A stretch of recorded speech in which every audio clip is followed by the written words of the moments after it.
அதாவது நட்சத்திர அந்தஸ்து பெற்ற தொகுதி பெரம்பூர் தானே. இன்னைக்கு இது பரவலா இந்த 234 தொகுதியிலையும் பெருசா பேசப்படுகிறது இந்த தொகுதி தானே. அப்ப எங்களுடைய பண வலிமை, எங்களுடைய பேக்ரவுண்ட் வச்சு இந்த ஒரு தொகுதியில தான் கான்டெஸ்ட் பண்ண முடியும். அதனால இந்த தொகுதியில கான்டெஸ்ட் பண்றோம். இல்ல அந்த தொகுதியை தேர்ந்தெடுத்ததுக்கான காரணம், தேர்ந்தெடுத்த காரணம் வந்து விஜய்க்கு எதிராவா ஆதரவாவா இல்ல எங்களால அடுத்து நல்லது பண்ண முடியும் என்ன நோக்கம் கேட்க? இல்ல, நாங்க எல்லா கட்சிக்கும் எதிராக தான். ஏன்னா விஜய் அவர்கள் ஃபர்ஸ்டா ஒரு தேர்தல் அறிக்கை விட்டப்போ ரொம்ப சந்தோஷப்பட்டோம். ஏன்னு கேட்டீங்கன்னா பூரண மதுவிலக்கு, இலவச கல்வி, இலவச மருத்துவம் அவருடைய அறிக்கையில இடம்பெற்று இருந்தது, ரைட்டா? ஆனா இன்னைக்கு பாத்தீங்கன்னா அவருடைய வேட்பாளர்களை எடுத்து பாருங்க, ஒரு வேட்பாளர்கள் கூட விஜயோட கட்சியில கரெக்டான ஆளுங்களா இல்ல, சரியான ஆளுங்களா இல்ல.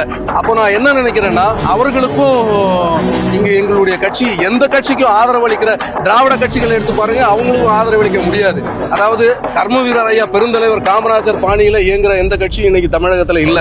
அந்த ஒரு அரசியல் மாற்றம் இங்க வரணும். அதுதான் இந்த பெரம்பூர் சட்டமன்ற தொகுதியை தேர்ந்தெடுத்தது.